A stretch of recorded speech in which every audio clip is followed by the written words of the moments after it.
Vale, Creo, pues ya lo no tengo. sé si puede ser que esté bien, espero. Yo creo que sí, Pablo. Gracias. Ah, no, no, no. ¿Ves que pone donde pantalla? Tienes que seleccionar la pantalla, porque ahora mismo no está seleccionada ninguna. ¿Y dónde se selecciona? A ver. Ah, seleccionar pantalla para capturar, ¿no? Claro, esa. Vale. Ahí, ya Ahí, está. joder. Es que encima lo instalé hace muy pocos días y no he trabajado con este programa nunca, me lo dijeron y... Sí, es una pasada, es muy bueno. Vale.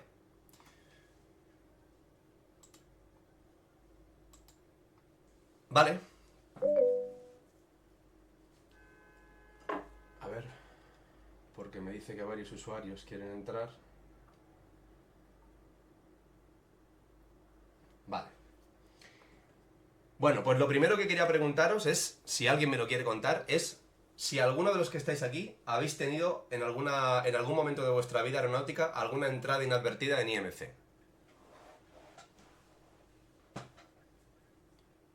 ¿Qué es IMC? Vale, pues muy bien, muy buena pregunta. Es lo primero que vamos a ver en la charla. ¿Qué es IMC? ¿Alguno que sepa qué es IMC y que haya entrado en IMC en alguna vez en su vida aeronáutica? Por error, me imagino. No creo que nadie lo haya hecho aposta. Yo sí entré y conseguí salir vivo. Conseguiste salir vivo.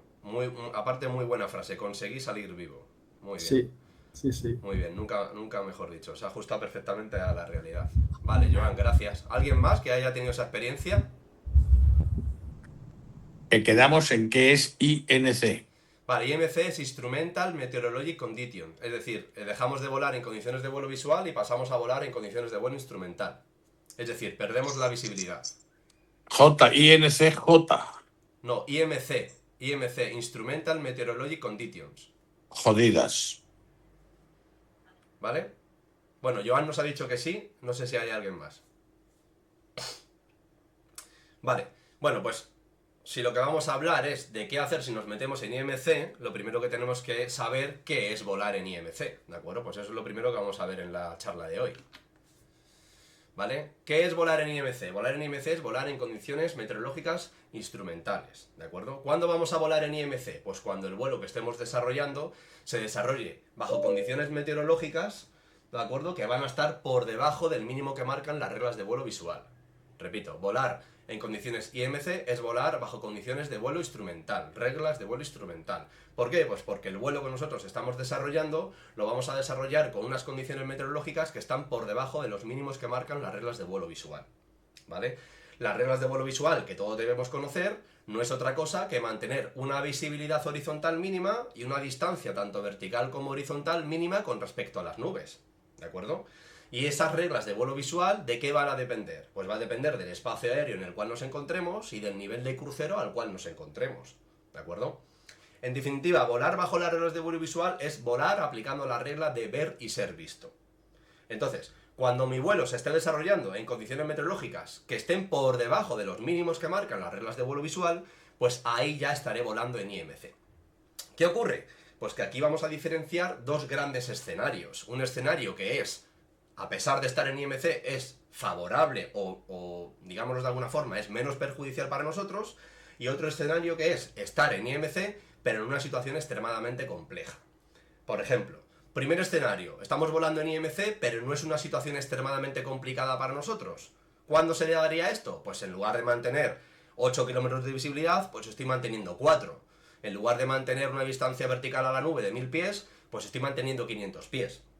Es decir, estoy por debajo de los mínimos que marcan las reglas de vuelo visual, pero todavía sigo manteniendo una referencia visual externa que me permite estar orientado espacialmente. Eso es un escenario de IMC, pero no es un escenario extremadamente complicado, porque vamos a poder seguir manteniendo el control del avión porque tenemos esa referencia visual externa. Ahora bien, el escenario realmente complejo volando en IMC es cuando, por supuesto, estamos por debajo de los mínimos visuales, pero ya perdemos la referencia visual externa, ¿de acuerdo? Que es la que nosotros nos va a hacer capaces de controlar el avión. Bien sea el horizonte natural, otra aeronave, ¿de acuerdo? Entonces, el problema aquí viene cuando nosotros nos metemos en IMC, pero perdemos esa referencia visual externa que nos permite estar orientados espacialmente, ¿de acuerdo? Entonces, cuando se produzca esta situación, el piloto tiene que entender que ya no puede volar mirando fuera, tiene que volar siguiendo únicamente los instrumentos, ¿vale? Lo que yo destacaría sobre todo de esta charla es que bajo ningún concepto nos podemos permitir el lujo de entrar en condiciones IMC, bajo ningún concepto. ¿De acuerdo? Eso es lo más importante que quiero que os quedéis de la charla. Bajo ningún concepto el piloto de vuelo visual se puede permitir el lujo de entrar en condiciones de vuelo instrumentales. ¿Por qué? Pues porque va a situar la aeronave en una situación extremadamente compleja, ¿de acuerdo? Y salir vivo de una situación así va a ser muy difícil, ¿eh? Todos los años hay accidentes por entradas inadvertidas en IMC. Todos los años, todos. El más reciente para mí, hace 2 años, unos compañeros de Totana salieron y se estrellaron en la Sierra de Beas del Segura. Los dos, por supuesto, muertos en el acto porque se reventaron contra la pared de una montaña. ¿Por qué? Por entrada inadvertida en IMC. Otro compañero de Totana salió a volar y en la zona de Cabo Palos se metió también en IMC. El avión iba súper equipado a tope, el tío era piloto privado, el avión llevaba piloto automático, paracaídas, en fin, el avión iba a full. Pues se metió en IMC, no supo gestionar la situación y acabó impactando con el agua, fallecido también. Es decir, todos los años ocurren accidentes por estas razones. Todos sabemos que no nos tenemos que meter, pero todos los años ocurren. Entonces, es extremadamente importante que tomemos conciencia de lo peligrosísimo que es para un piloto que no está entrenado meterse en condiciones de IMC. ¿De acuerdo? Incluso para los que volamos instrumental, que yo estoy a punto de acabarlo, es complejo, es muy complejo gestionar una situación de entrada inadvertida en IMC cuando no se está suficientemente entrenado, ¿vale? Entonces, yo lo que voy a intentar hoy es daros unas pinceladas para que en el caso de que cometáis el gran error de meteros en este tipo de situaciones, tengáis unos ítems para que intentéis seguirlos e intentéis salir de esa situación con vida, ¿vale? Porque va a ser muy complicado. Por supuesto, el avión tiene que tener una equipación mínima. Si el avión no tiene una equipación mínima, yo me atrevería a aseguraros al 99% que no vais a salir vivos de ahí, ¿vale? Esa equipación mínima de la que os hablo es que el avión tiene que tener horizonte artificial. Si no tiene horizonte artificial, va a ser muy, muy, muy difícil salir de una situación así, ¿de acuerdo? Entonces, repetimos, volar bajo condiciones IMC es volar con unos mínimos que estén por debajo de lo que marcan las reglas de vuelo visual. Y en ello hemos diferenciado 2 escenarios. Uno, que a pesar de estar en IMC no es muy complejo para nosotros porque seguimos manteniendo esas referencias visuales externas, y el otro que sí es muy complicado para nosotros y es cuando perdemos esa referencia visual externa, que principalmente estará al horizonte natural, y ya nos va a costar mucho mantenernos orientados espacialmente, ¿de acuerdo? ¿Vale? Pues vamos a ver un poco qué es lo que vamos a hacer. Vamos a repasar un pelín las reglas de vuelo visual, ¿de acuerdo? Para que las refresquemos todos. ¿Cuándo estoy en IMC? Cuando no cumplo con las reglas de vuelo visuales. Siempre que esté por debajo de la red de vuelo visuales, estoy en IMC. Diferenciando para nosotros esos 2 escenarios que he dicho. ¿De acuerdo? Las reglas de vuelo visuales, como he dicho, no es otra cosa que mantener una visibilidad horizontal mínima y una distancia vertical y horizontal con respecto a las nubes mínimas.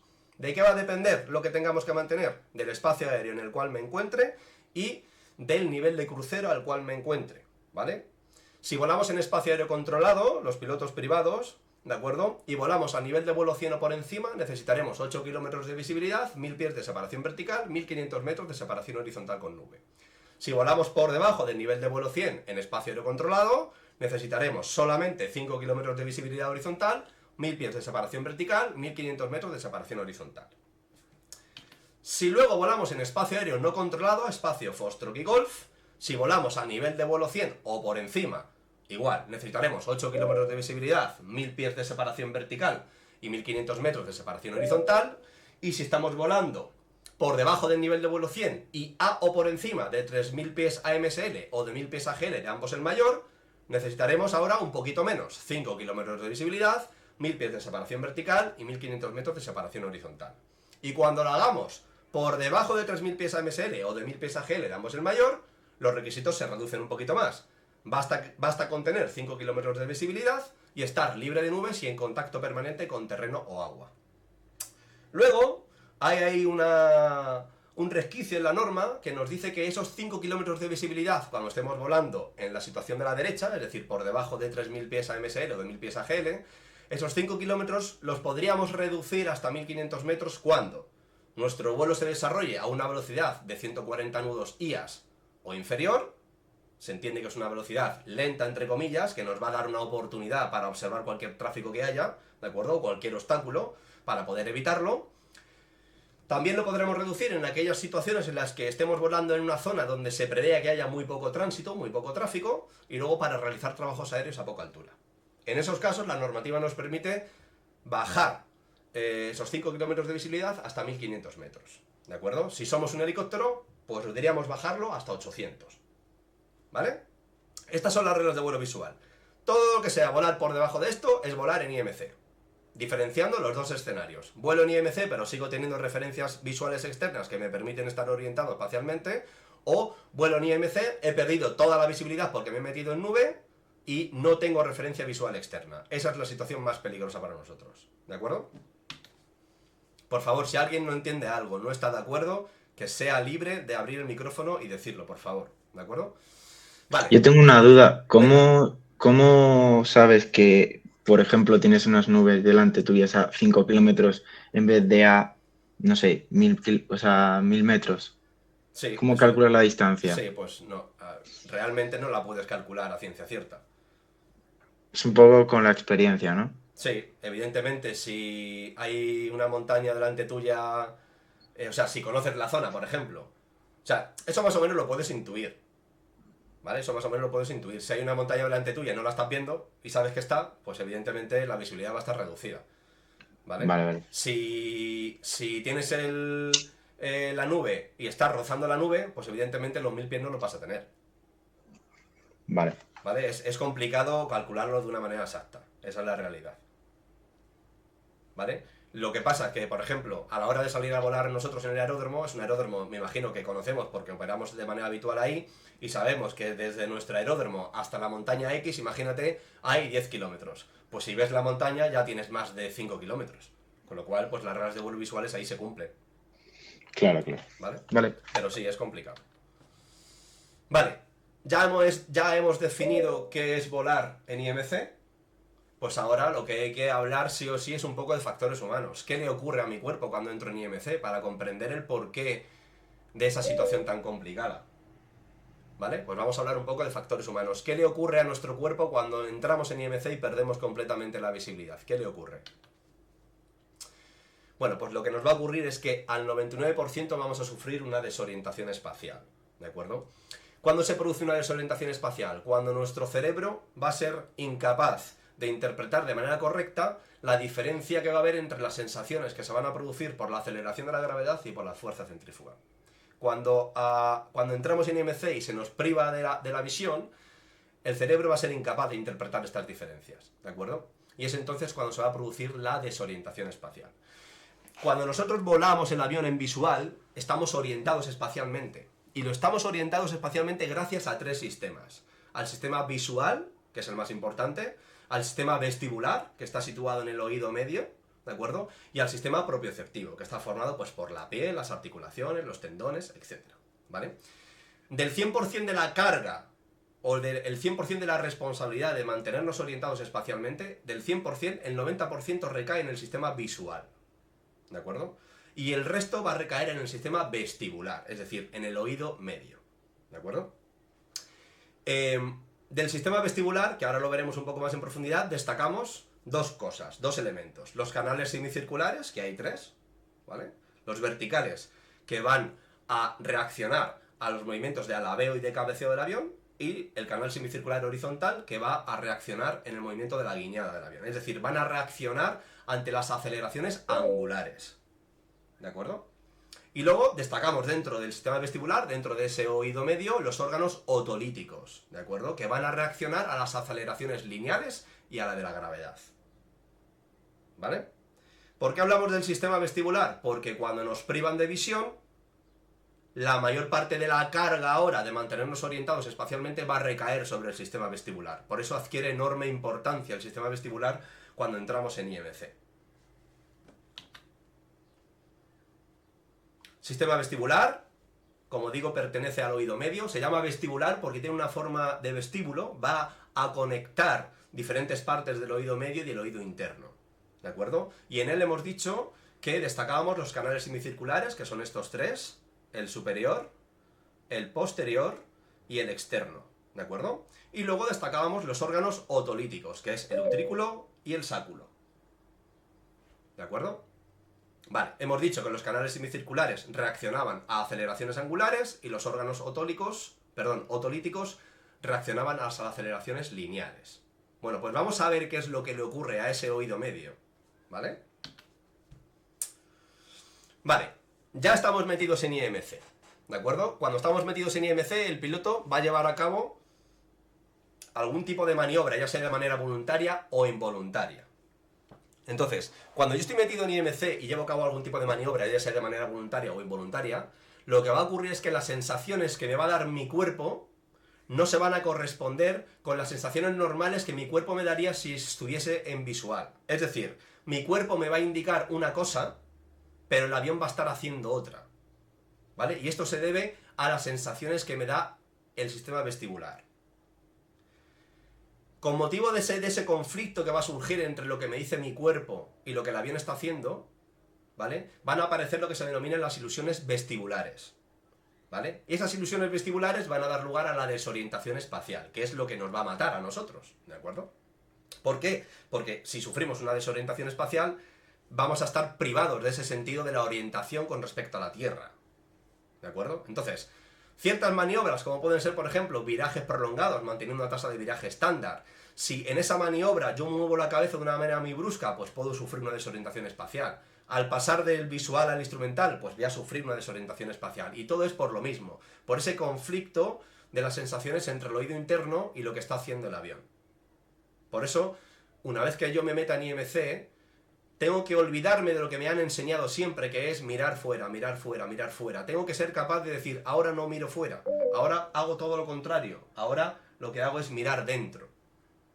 Eso es realmente complicado, porque desde que nos estamos educando en el vuelo, todos empezamos a volar en visual, los instructores somos súper pesados y decimos, mira fuera, venga, mira fuera, no mires tanto los instrumentos, mira fuera, mira fuera. Pues ahora hay que hacer todo lo contrario.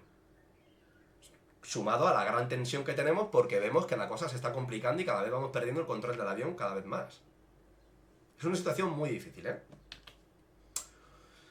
Vale, hemos dicho que estamos orientados espacialmente gracias al sistema visual, sobre todo. Es el órgano sensorial más importante, nuestro sistema visual.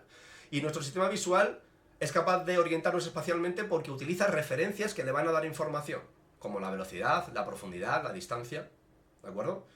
En definitiva, cuando yo vuelo en visual, yo soy capaz de mantener el control de mi avión, ¿de acuerdo? Porque estoy observando las referencias visuales externas.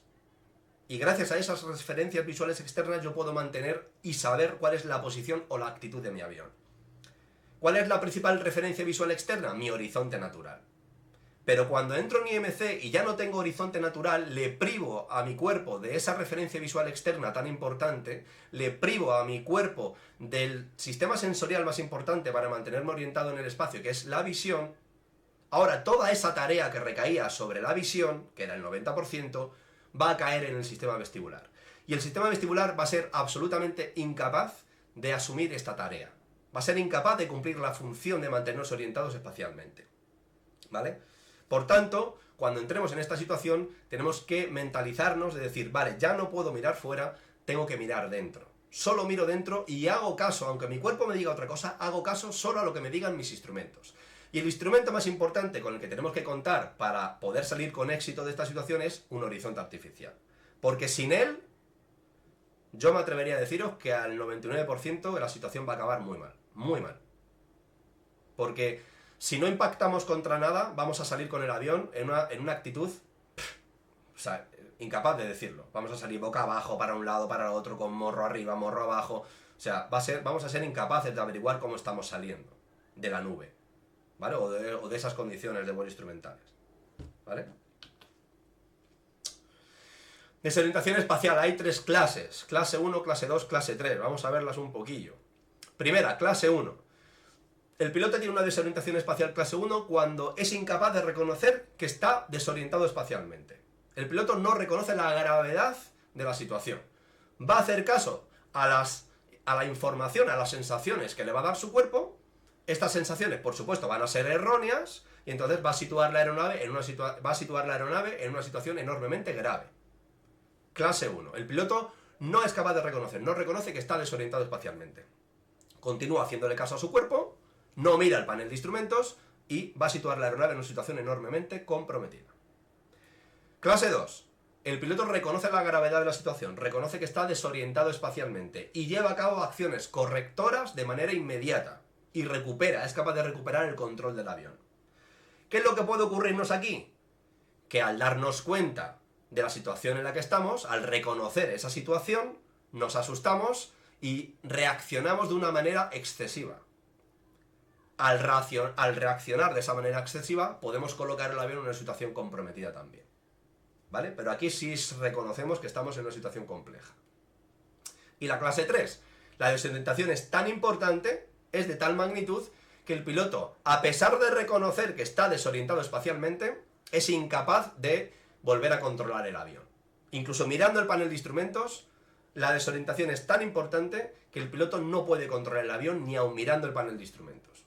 ¿Vale? Esto se asocia con el nistagmo, que es la oscilación involuntaria de los ojos. Bueno, pues estos son los 3 tipos de desorientación espacial que podemos sufrir, nosotros y cualquier piloto. ¿Vale? Estáis muy callados, ¿eh? No sé si os estoy aburriendo. ¿Cuáles son las ilusiones vestibulares más comunes? Pues vamos a ver 2 tipos. En primer lugar vamos a ver la ilusión vestibular somatógira, que se llama. ¿Vale?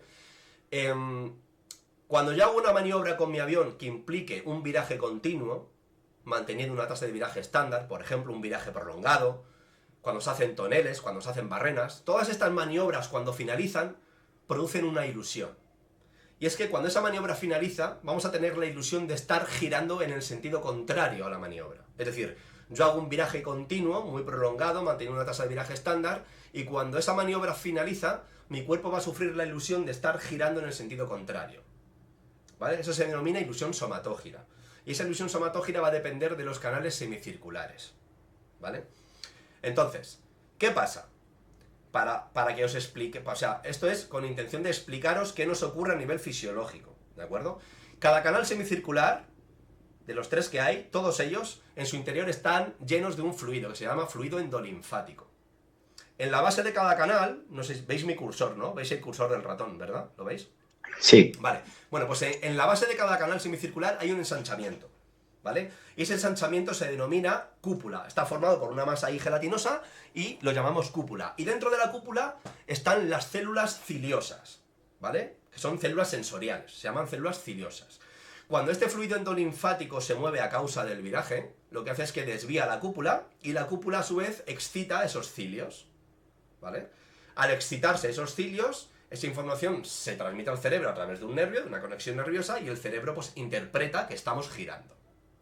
¿Vale? Entonces, ¿qué es lo que nos va a pasar cuando estamos en IMC y no miramos nuestros instrumentos? ¿Por qué nos engaña nuestro cuerpo? Pues fijaros en la secuencia, ¿de acuerdo? Estamos en vuelo recto y nivelado, el fluido endolinfático no se mueve, mi cúpula no está excitada, mis células ciliosas no están excitadas. Cuando inicio la rotación, es decir, cuando inicio el alabeo, el fluido endolinfático a causa de la inercia se retrasa, se va hacia atrás. Desvía la cúpula excita los cilios y eso produce en el cerebro una sensación de giro. Una vez que el avión deja de rotar, en su eje longitudinal deja de rotar, el viraje se estabiliza, la cúpula vuelve a su estado inicial de reposo. ¿De acuerdo? El fluido endolinfático se estabiliza, deja de excitar esa cúpula que vuelve a su estado inicial de reposo y por tanto el cerebro interpreta que hemos dejado de girar, pero el avión sigue girando, estamos en esta situación. ¿Vale? Cuando yo deshago el viraje y vuelvo a mantener el vuelo recto y nivelado, ese fluido endolinfático que está quieto vuelve a moverse. Y a causa de la inercia, ahora se va a mover en sentido opuesto al viraje que yo estaba haciendo. La cúpula la vuelve a excitar, se vuelven a excitar los cilios.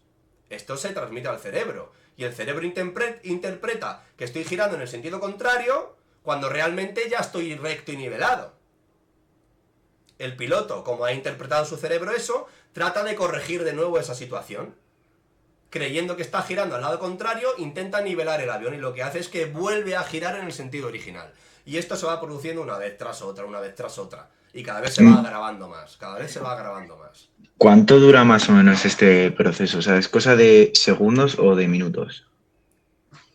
Bueno, ahora lo vamos a ver. Esto va a durar hasta que tú seas capaz de recuperar la línea de vuelo y ese fluido endolinfático se estabilice. Tarda en estabilizarse más o menos 1 minuto. Pero como no recuperes la línea de vuelo, como no mantengas el avión recto y nivelado, esto se va a seguir produciendo. Ah, Y vale. cada vez se va a ir agravando más. Porque cada vez vas a sobrecontrolar más el avión y va a llegar un momento que vas a estar perdido totalmente, no vas a saber ni cómo está el avión. Salvo que claves tu vista en los instrumentos.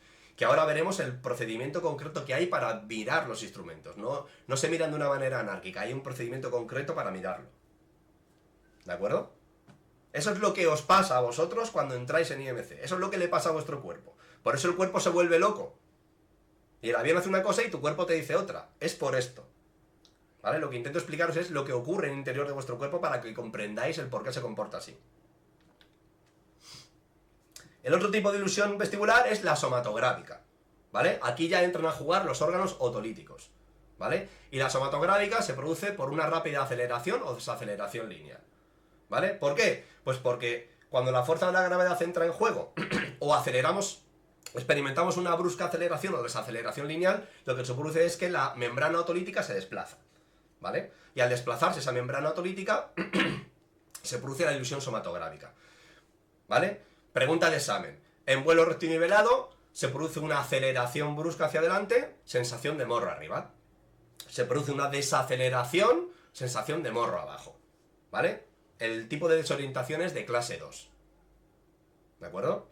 Otro tipo de ilusión somatográfica. Hacemos un ascenso y efectuamos una brusca nivelación, ¿vale? Tu cuerpo en IMC va a tener la sensación de que sigues subiendo pero en invertido.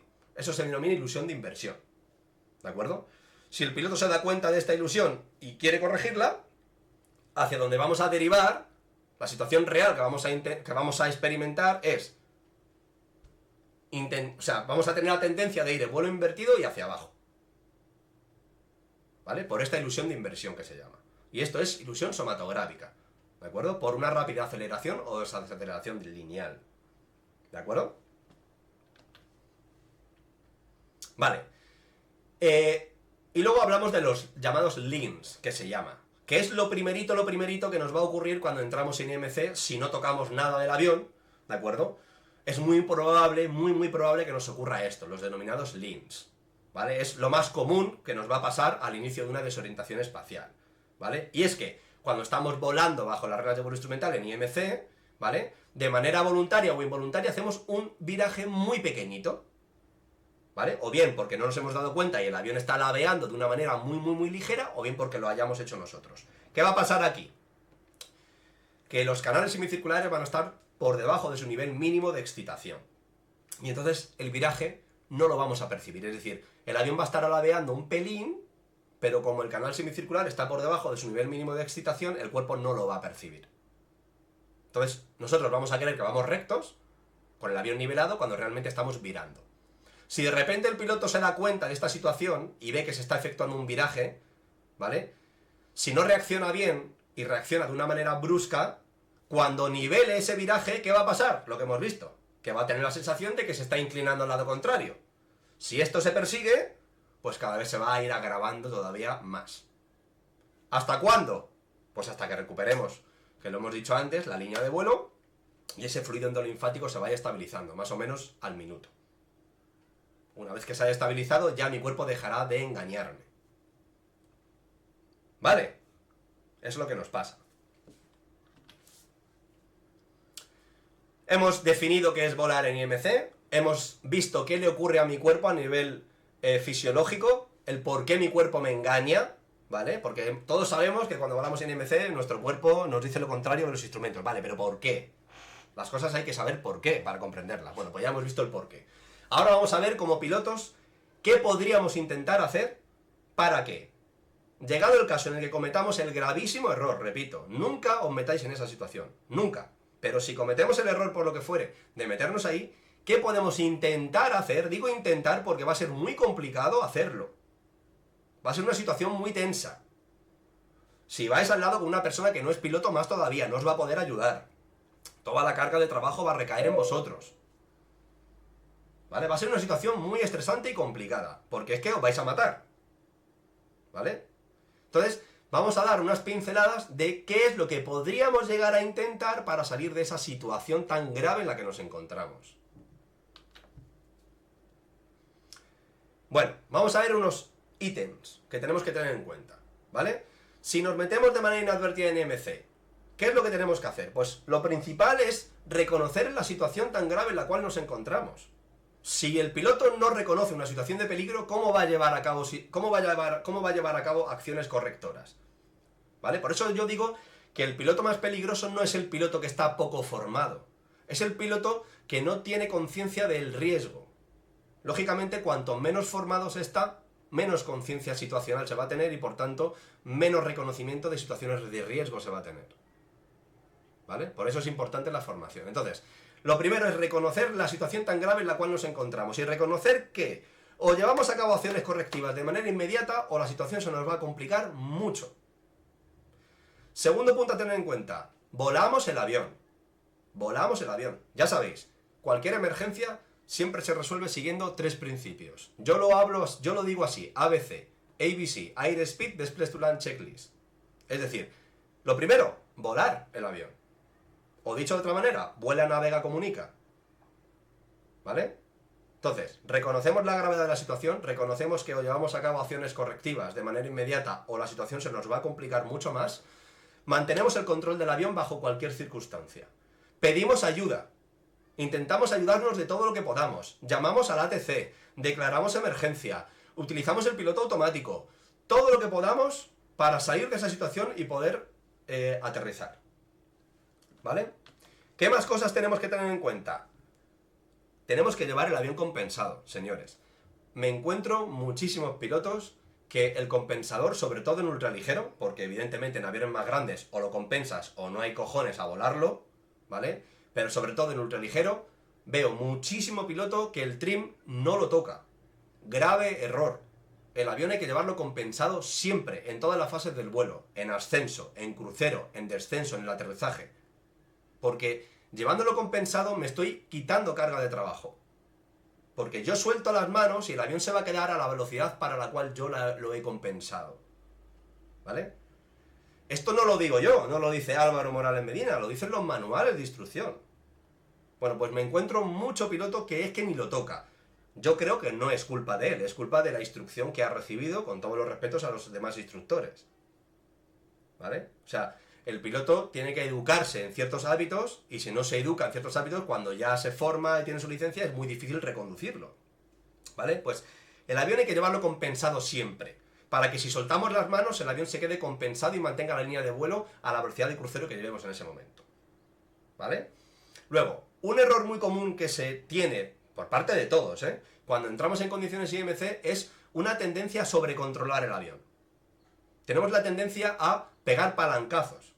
Y tenemos que evitar eso. ¿De acuerdo? Cuando entramos en IMC, nuestra vista se va a clavar en el horizonte artificial. Y vamos a volar el horizonte artificial.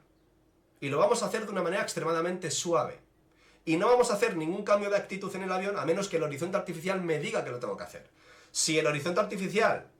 ¿Veis mi cursor, no? Si el horizonte artificial, el punto, lo tengo aquí abajo, pues evidentemente el horizonte artificial me está pidiendo a gritos que suavemente tire de la palanca para recuperar mi línea de vuelo. Si resulta que le estoy metiendo al avión un banqueo de 60 grados, el horizonte artificial me está pidiendo a gritos que suavemente meta al AVEO al lado contrario para recuperar mi línea de vuelo. Pero si el horizonte lo tengo como lo estoy viendo aquí, no toco nada, lo dejo.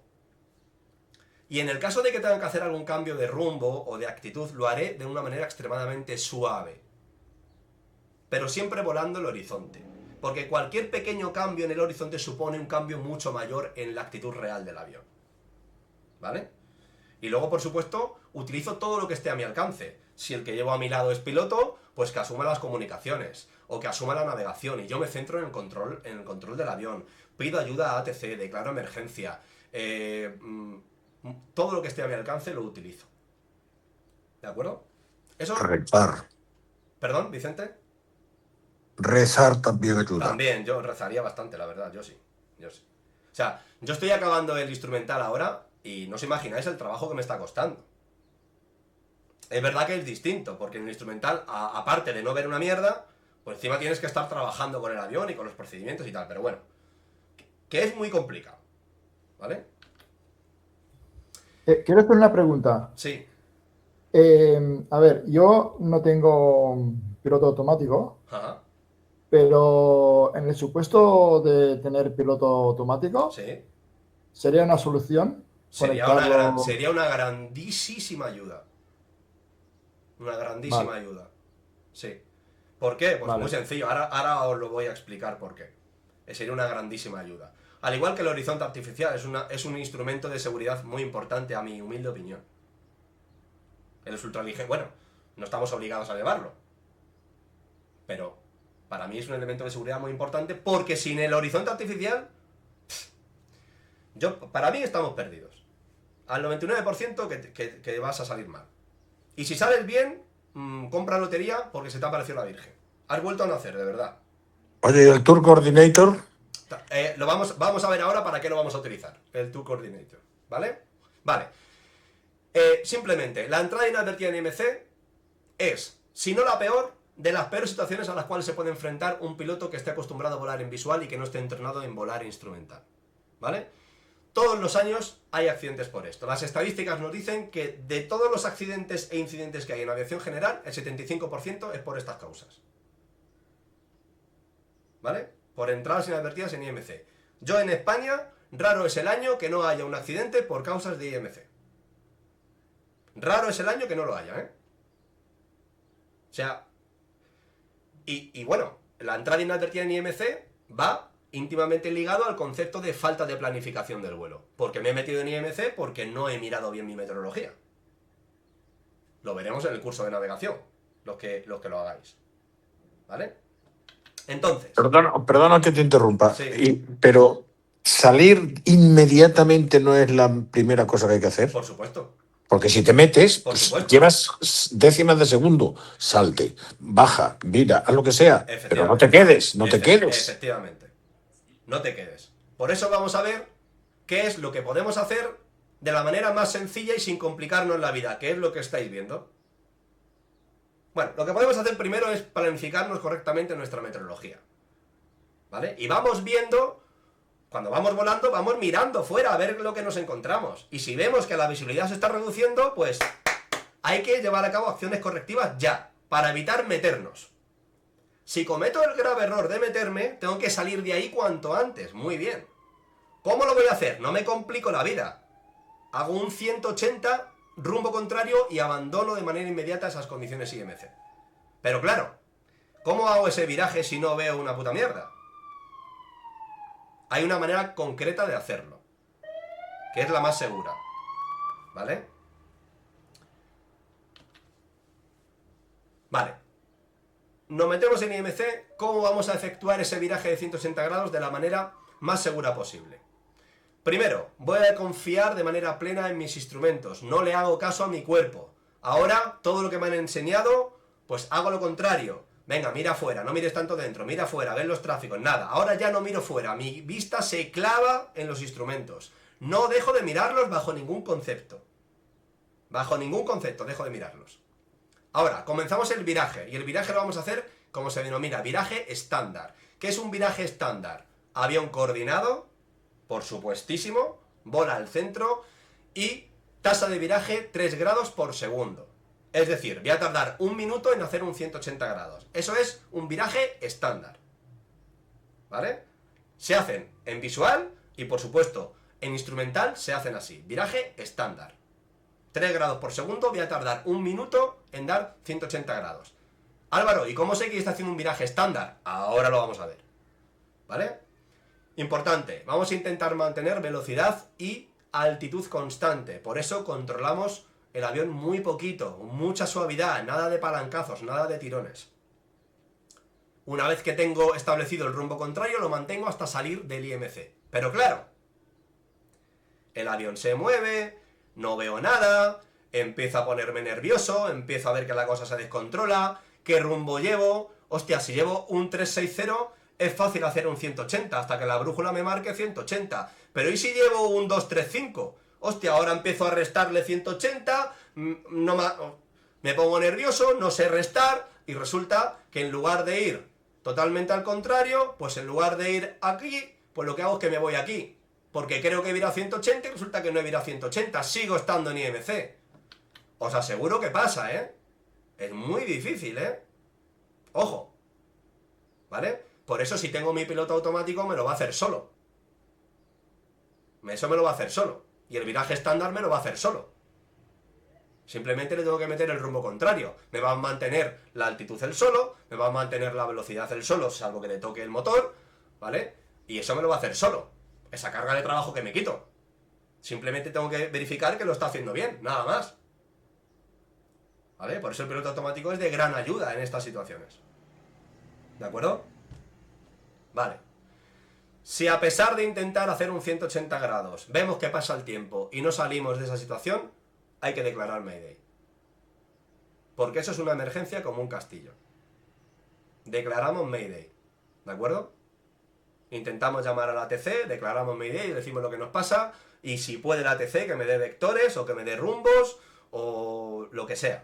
Pero hay que declarar una emergencia. ¿Vale? Declaramos emergencia, decimos lo que nos pasa, respondemos en 7700 y intentamos que nos ayuden. ¿Vale? Porque se nos va a complicar la situación mucho. Una pregunta que os quería hacer. ¿Alguien sabe, imaginaros que estamos navegando una ruta del punto A al punto B? ¿Alguien sabe dónde se mira la altitud a la cual tenemos que ir para que si nos metemos en IMC estemos protegidos contra el terreno? ¿Sabéis dónde mirarlo? En el altímetro y tienes que poner la estándar, ¿no? La presión estándar. En el altímetro tienes que poner la presión estándar. O sea, la ISA, 1013 milibares. 1013. Vale, pero si tú pones el altímetro en 1013, el altímetro te va a dar la separación vertical existente entre la isobar estándar y tu avión. ¿Cómo sabes que ahí estás protegido contra el terreno? Más aún cuando los obstáculos, las altitudes que se dan son en AMSL, no en estándar. Pues el GPS, ¿Y si no llevas? con una cuerda y una lata. Una cuerda y una lata. Cuando suena clan clan que está cerca. Llevando carta aeronáutica y viendo la altura de la cuadrícula en la que estamos volando. Muy bien. Eres Alejandro, ¿no? Sí, pero vamos, no importa, eso lo sabe, creo que lo sabe todo el mundo. Yo creo que no lo sabe todo el mundo. Porque yo creo que hay muchos pilotos que han tenido la mala suerte de que su instructor no le ha explicado en su puta vida que es ese número, que tiene un número grande y pequeño en esa cuadrícula ahí de la carta. Yo creo que no lo sabe todo el mundo. Muy a mi pesar, ¿eh? Muy a mi pesar. Vale, pues lo que se hace es que se mira la altitud mínima de área de la cuadrícula. Y esa altitud mínima de área de la cuadrícula me va a proteger con el terreno. Dependiendo si es terreno abrupto o llano, me protegerá con 1000 o 2000 pies con respecto al terreno. ¿Vale? Lo veremos en el curso de planificación del vuelo. ¿Vale? Es importante, porque si yo voy a navegar, sé que yendo a la altitud mínima de la cuadrícula voy a estar protegido con el terreno. Y al menos si entro en IMC, sé que no me voy a dar una hostia con nada. Podré salir de ahí con el avión boca abajo, boca arriba, pero no me voy a dar una hostia con nada a menos que empiece a bajar. ¿Vale? Pero sé que voy a poder hacer mi 180 sin impactar con el terreno. Y una cosa, esto que os estoy diciendo no es de vuelo instrumental, ¿eh? Esto viene en las cartas de vuelo visual, las que utilizamos todos para... Bueno, las que deberíamos de utilizar todos para navegar, ¿eh? Que esto no es nada avanzado. Claro, pero eso ya no se utiliza. Bueno, Y se utiliza el GPS. No lo utilizarán algunos. Bueno, yo no me imagino metiéndome entre nubes, desplegando ahora una carta, a ver si... Pues yo no sé. No, me refiero El que GPS. esas cartas se tienen que utilizar para planificarte el vuelo. Y entonces ya sé que a lo largo de mi ruta, sé que en este punto de aquí, para estar protegido con el terreno, si cometo el error de meterme en esta situación, tengo que ir a esa altitud. O a ese nivel de vuelo. ¿Vale? Entonces, eso es importante. Bien, ya hemos visto cómo tenemos que hacer ese viraje de 180 grados. Si no lo conseguimos sacar, declaramos emergencia. Vale, el horizonte. ¿Cuánto grado de alabeo le vamos a meter? Porque vamos a ver una cosa. ¿Cómo hacemos ese viraje estándar? ¿De qué depende nuestro viraje estándar? Pues va a depender del ángulo de alabeo que le metamos y va a depender de nuestra TAS, de nuestra velocidad TAS. Entonces, ¿cómo sé el ángulo que le tengo que meter? Bueno, pues para ello vamos a utilizar el horizonte para mantener controlada la actitud del avión y luego vamos a utilizar el Turn Coordination o el bastón y bola, vulgarmente dicho, toda la vida también. ¿Vale? Pero, bajo ningún concepto le vamos a meter al avión más de 30 grados de alabeo. ¿Vale? En instrumental están prohibidos los alabeos de más de 30 grados. Pues, si los pilotos que vuelan en instrumental no le metemos más de 30 grados, el que vuele en visual, que no va a estar entrenado, pues lógicamente con más razón no le va a meter más de 30 grados de alabeo. Es decir, hagamos lo que hagamos, nunca le metemos más de 30 grados de alabeo al avión. ¿Vale? Eso para empezar. Luego, si mi avión tiene el Turn Coordination, ¿de acuerdo? Pues con esto sí vamos a poder ver si estamos haciendo viraje estándar o no. Lo primero, que este instrumento, ten en cuenta que no me da información de pitch, no me da información de cabeceo. No me dice si el avión está para arriba o para abajo y no me dice tampoco el ángulo de alabeo que llevo. El ángulo de alabeo que llevo me lo dice el horizonte artificial. Pero es que yo, metiéndole 10, 15, 20, 25 o 30, yo no puedo saber si estoy haciendo un viraje estándar porque va a depender de mi TAS. ¿Cómo sé que estoy haciendo un viraje estándar? Con el Turn Coordination. ¿Vale? ¿Y cómo lo sé? Pues cuando las alitas del avión estén sobre una de las dos marcas blancas. Por supuesto, la bola la quiero siempre en el centro, ¿eh? Avión coordinado, hiper importante. Y ahora, la alita del avión, si es viraje a derechas, estaré en viraje estándar cuando el ala del avión esté en la marquita. Y si es a la izquierda, cuando esté en la marquita. Si está menos, estoy haciendo un viraje de menos de 3 grados por segundo. Si está más, lo estoy haciendo de más. Más o menos hay que hacerlo estándar. Lógicamente, en la situación de estrés que vamos a llevar, pues es normal que se nos vaya. Vale, Álvaro, no tengo el Turn Coordination ni tengo bastón y bola. ¿Cómo sé entonces el ángulo de alabeo que le tengo que meter al avión? Bueno, pues simplemente esto os lo pongo como curiosidad.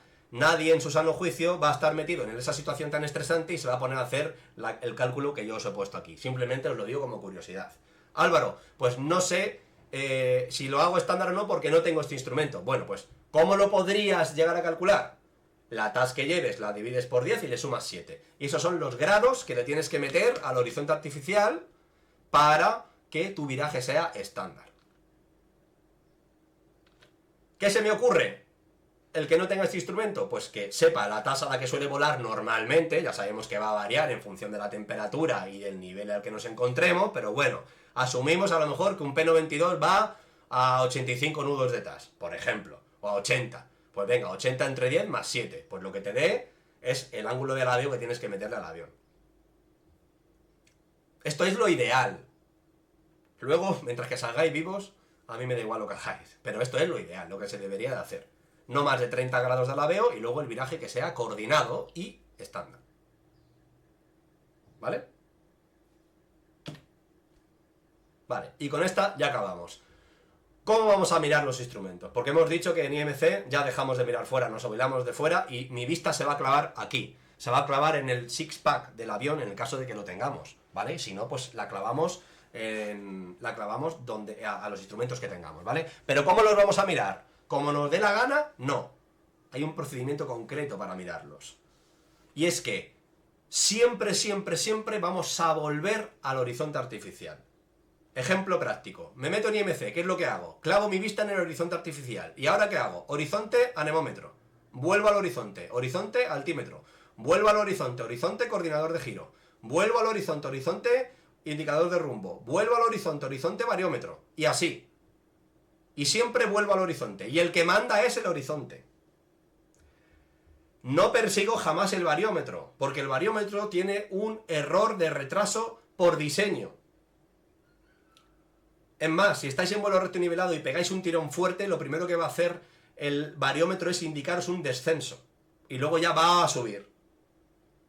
El mayor error que podéis cometer es perseguir el variómetro. No lo persigáis, el que manda es este, el horizonte. Horizonte anemómetro, horizonte altímetro, horizonte coordinador, horizonte indicador de rumbo, horizonte variómetro, horizonte. Y volvemos. y volvemos. Y siempre horizonte, y siempre horizonte. Intentamos mantener la velocidad, intentamos mantener nuestra altitud, no perseguimos el bariómetro e intentamos que el giro sea estándar. Miramos la brújula, hacemos un 180 y rezamos para salir lo antes posible. ¿Vale? Y con esto, pues, hemos acabado. Yo quería preguntarte, antes has dicho que hay que intentar tener el avión en vuelo recto y nivelado, pero cuando te metes en esa situación en la cual no puedes ver, normalmente vas a tener turbulencias, entonces eso es una cosa que casi hay que practicarlo, más que... Si tenéis la ocasión de practicar el vuelo en IMC, por supuesto, con un profesional que esté habilitado para ello y que sea instructor, yo lo haría. Yo hace poco en Totana di un curso, simplemente esto que os estoy contando lo llevamos a cabo a la realidad, es decir, al piloto le puse unas gafas de IFR, que son las que utilizamos en el curso IFR, le tapé el cristal y yo por supuesto tenía contacto visual permanente con el terreno, evidentemente, ¿vale? No somos kamikazes.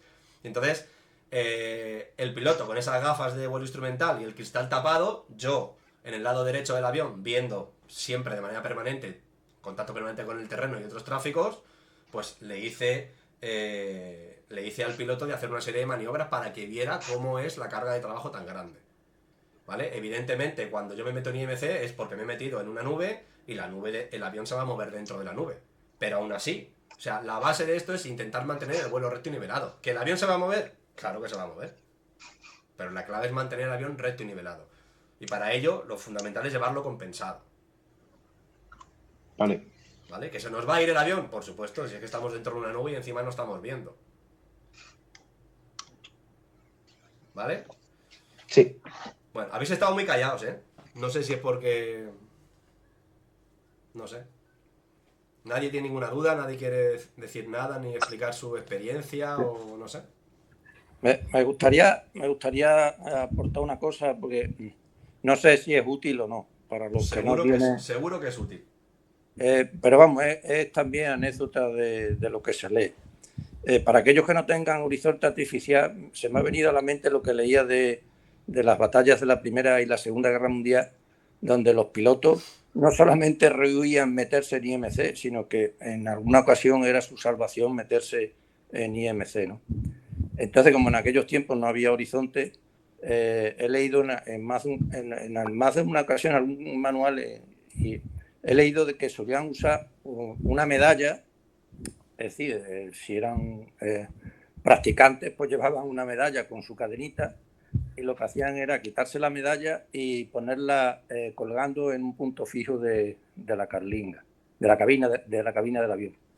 Y usar como referencia la posición de la medalla para saber la posición del avión en el horizonte. Ajá. Siempre he tenido la duda de que eso fuera útil o no, porque evidentemente las maniobras, que si se hacen maniobras, como acaba de decir Álvaro, de mucha carga, pues evidentemente, pues el ejemplo de cuando hacemos girar el cubo lleno de agua con una cuerda, pues si lo hacemos con la suficiente velocidad, el agua cuando está en la punta en la parte de arriba, el agua no cae. Pero no sé no creo que sea útil eso, hacerlo sin tener un horizonte artificial como Dios manda. Bueno, en aquella época pues se utilizaba lo que ellos podían. Venga, ¿alguna opinión más? ¿Alguien que no esté de acuerdo con algo de lo que ya haya dicho? Todas las opiniones son respetables, por supuesto, ¿eh? Yo os he dicho lo que marcan los libros. Sí, yo tengo una pregunta. Si tú tienes un avión que tiene ese horizonte artificial, ese moderno que hay ahora, ese que es, ¿cómo se le llama ahora? Es que es electrónico. Sí. Un uno que es de esos, que con horizonte artificial. Y además tienes piloto automático. Ajá. Por ejemplo, de la marca Canardia, que es más sencillo, digamos, más sencillo. Sí. Tú con eso serías capaz, o sea, te atreverías a meterte dentro de la niebla y a volar, no sé, un tramo con visibilidad cero y, o sea, dejando los mandos y dejando que él solo va, tú vas viendo el horizonte artificial y Pero, vas comprobando. pero Joan, ¿me haces la pregunta a mí, como a mí personalmente?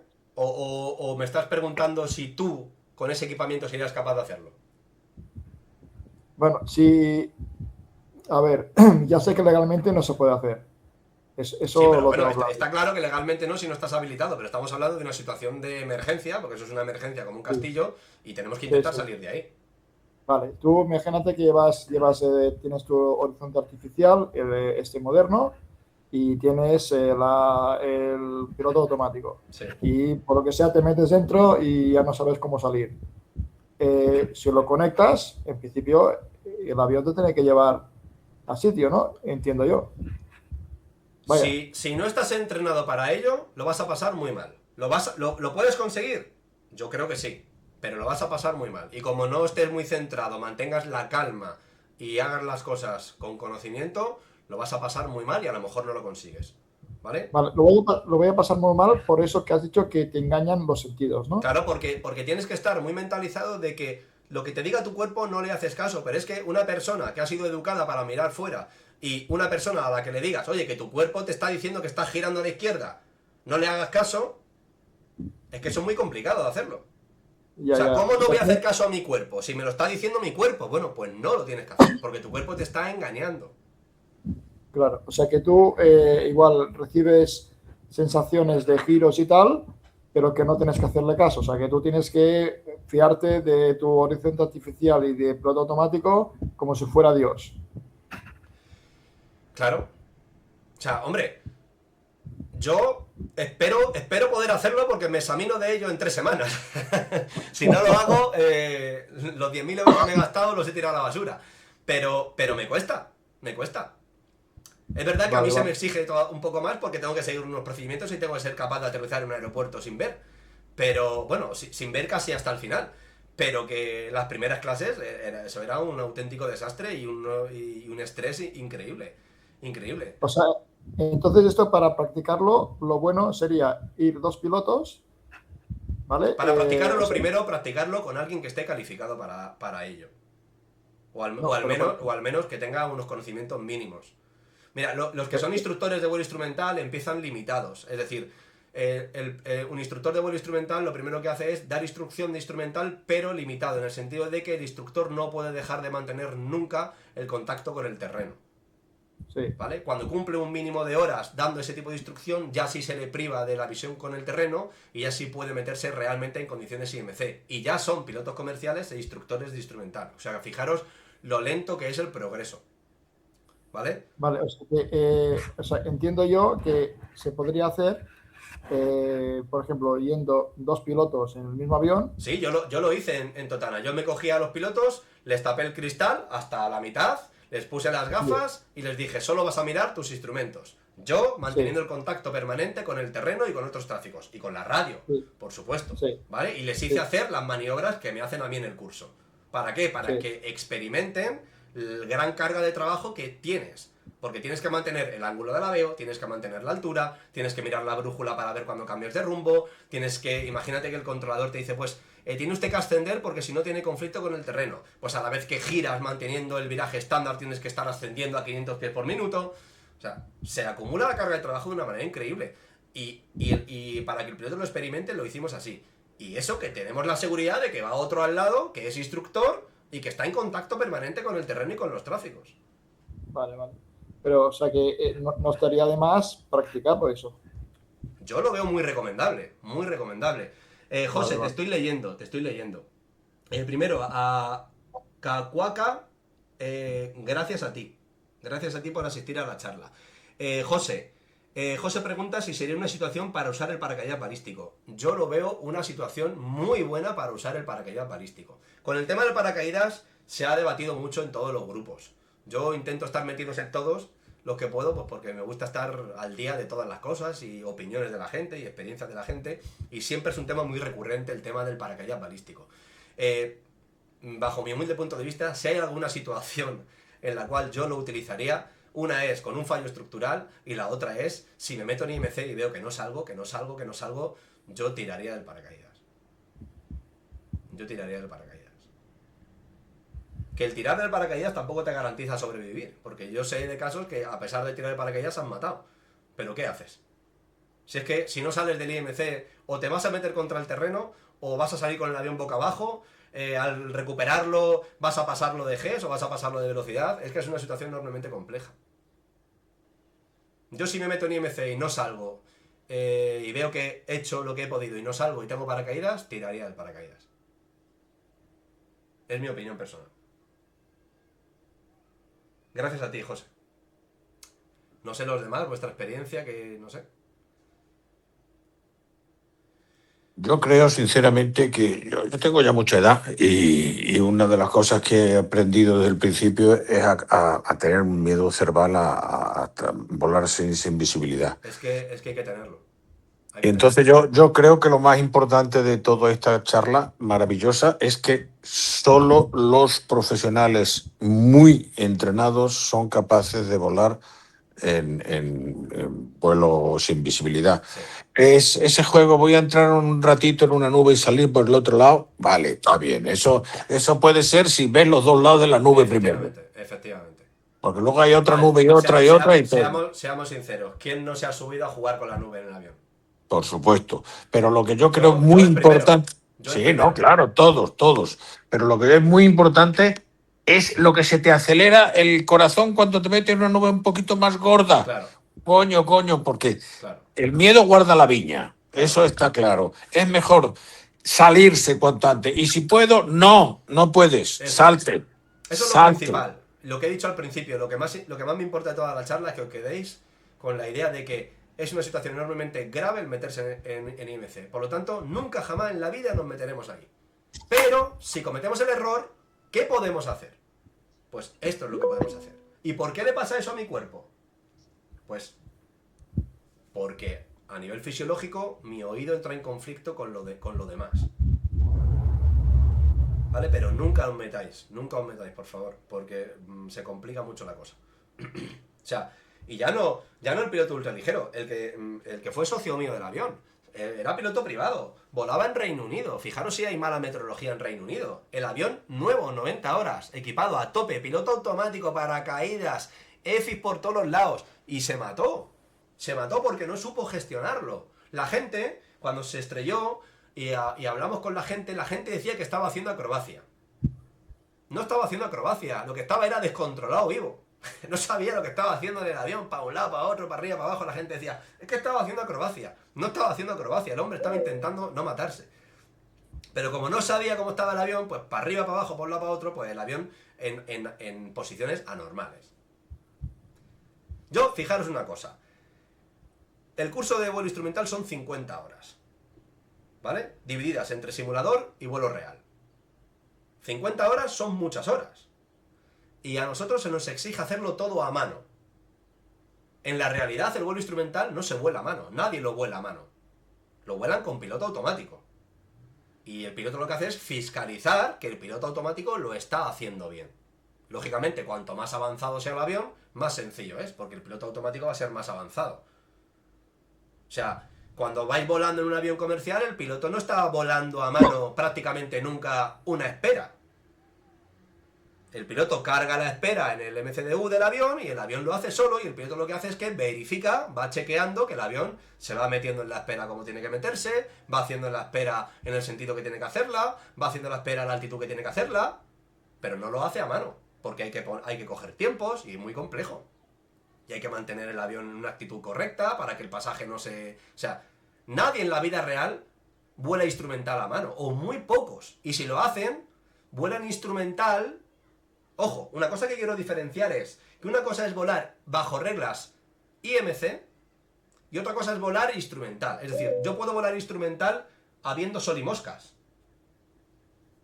Simplemente que en lugar de guiarme por las reglas de vuelo visual, me voy a regir por las reglas de vuelo por instrumentos. Yo me refiero al volar sin ver.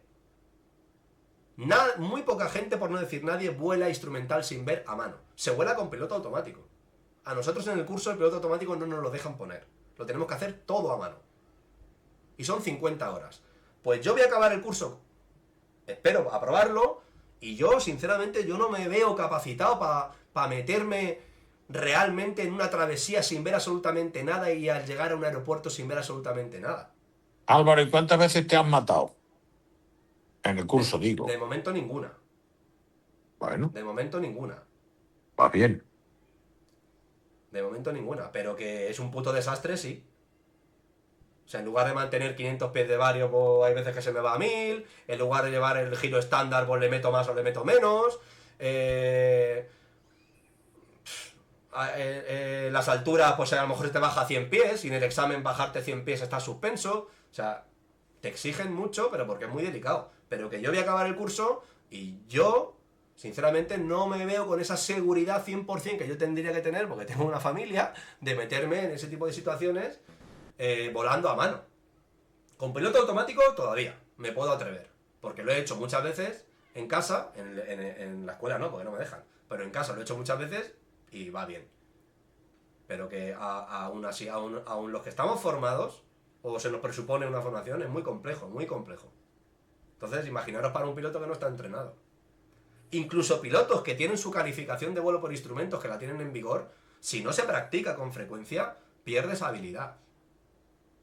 Pierdes habilidad. Eso te faltaba, eso te faltaba. Hasta un piloto Sí. calificado instrumental tiene que estar entrenado. Como Sí. alguien que haga acrobacia, Sí. si no está entrenado, se marea. Sí. De hecho, la habilitación de vuelo instrumental se revalida cada año. Cada año, ¿eh? O sea, no es como puede ser, por ejemplo, el SEP, o puede ser, por ejemplo, la multieja a la fija del ultraligero, que ya como sabéis, ya no hay que revalidarla, es indefinida, simplemente te exigen una experiencia reciente. Pero el instrumental se renueva cada año. Se revalida, perdón, cada año. Y si dejas caducar el instrumental más de 7 años, las teorías se te caducan también. O sea, fijaros hasta qué punto se exige. Porque es muy delicado. Pero bueno, en línea aérea es que se vuela instrumental siempre, 100%, siempre, con lo cual, pues hay que tenerlo. Alejandro tiene la mano levantada, ¿no me parece? Ah, pues no sé, pues que hable, si él puede hablar cuando quiera, todo el mundo puede hablar cuando quiera. Gracias a vosotros, chicos, los que estáis escribiendo, gracias a vosotros por asistir. Un placer para mí. ¿Qué más, chicos?